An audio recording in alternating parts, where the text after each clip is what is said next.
It's a short book.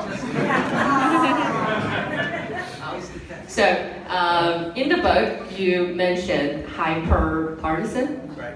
and also non-partisan. So, do you want to talk a lot? Sure. Yeah, right? Did anybody see today's hearings in front of the House Yeah. with this guy struck? Yeah. If you ever believed in democracy, that really could shake your faith. I don't know which side was worse, but these congressmen, you get elected to Congress, you ought to just hide, disappear, but showing off your ignorance on national television. I just couldn't believe some of the statements. And they were so partisan. It was so hyper-partisan.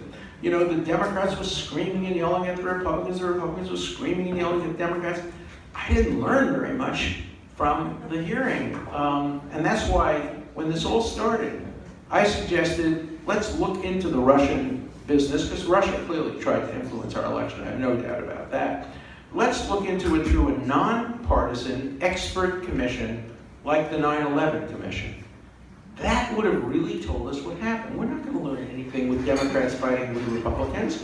We're not going to learn anything from the special counsel because he operates in secret and behind closed doors and with the secrecy of grand juries. So in the end, he'll issue a report, but we're not going to learn very much from it. It would have been so much better to have open hearings with both sides represented and a nonpartisan expert commission consisting of people who are experts in election, people who are former judges, former justices. We really could have learned a lot.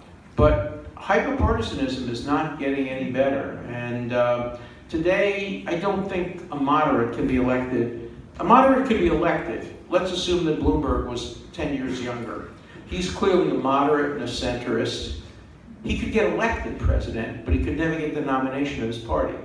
And a centrist Republican today could not get the nomination of his party because of the primary system. The primaries push us toward extremes because so few people vote.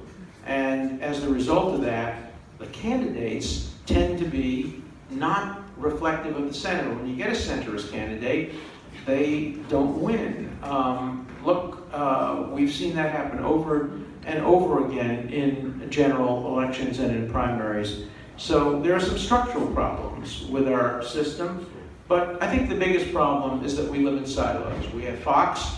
You want to be a right-wing Republican, you want to hear only that point of view, turn on Fox.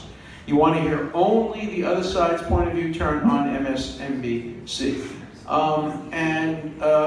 There are, if you want to listen to NPR, maybe you can get a more balanced perspective. But it's people today want to hear what they want to hear. And they don't want to hear, they don't want to read, they don't want to see anything that contradicts them. For 25 years at Harvard, I taught a freshman seminar. These were 18-year-old kids, and I would get 500 applicants, and I'd have to pick 15 students, and I would try to pick people from all over. I'd try to pick, a young kid from the Ozarks whose parents had never been to college. I'd try to pick a Muslim kid who was struggling with his identification. And I got great students. And the title of the course was, Where Does Your Morality Come From? And I would have to give a trigger warning at the beginning of the class. I would have to say, look, this class is going to shake your basic faith. If you're religious, I'm going to challenge your religion. If you're irreligious, I'm going to challenge your irreligion.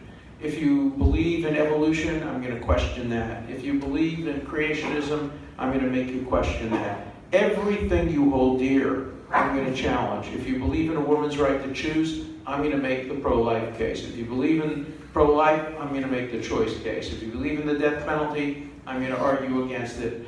And I said, if you want to feel good, there's a spa down the street. But if you want to end up every class sweating and worried and upset, this is the class for you. And, I don't know whether I can teach that today. With safe spaces. I tried never to insult any student personally, but I was very tough on their morality and where it came from, and whether you should challenge and question your morality or your parents' morality. And so we're living in an age now where people don't want those kinds of of challenges, and it's very worrisome.